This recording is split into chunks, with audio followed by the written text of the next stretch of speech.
We're going to talk about this bad boy, an ion thruster. Nice sparks coming off of that. Is that cute or what?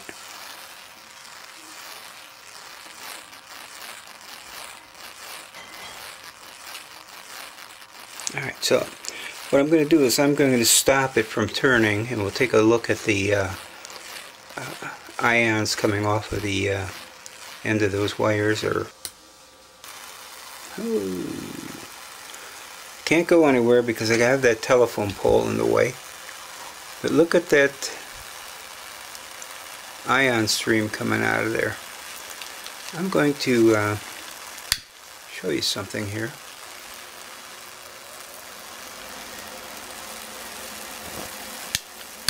It'll actually blow this torch out.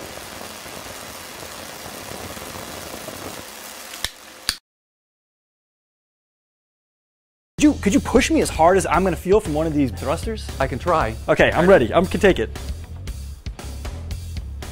I barely felt that.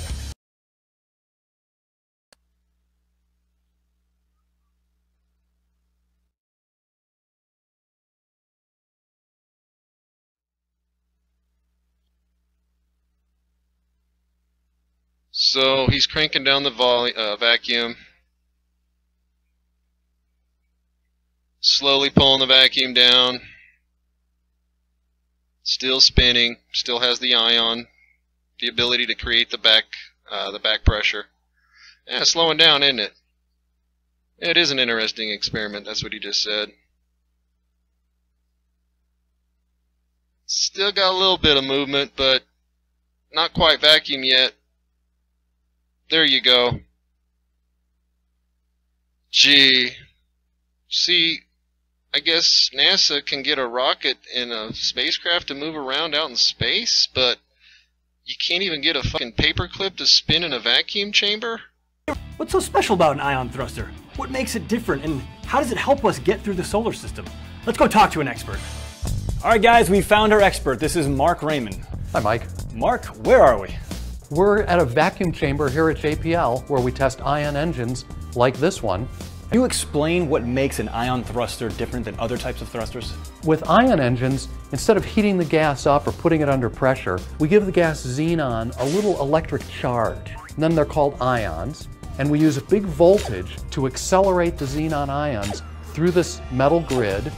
And we shoot them out of the engine at up to 90,000 miles per hour. And they're going out so fast that each individual ion gives a relatively large push back on the spacecraft. So if I'm the spacecraft, could you push me as hard as I'm going to feel from one of these thrusters? I can try. Okay, I'm ready. I can take it. I barely felt that.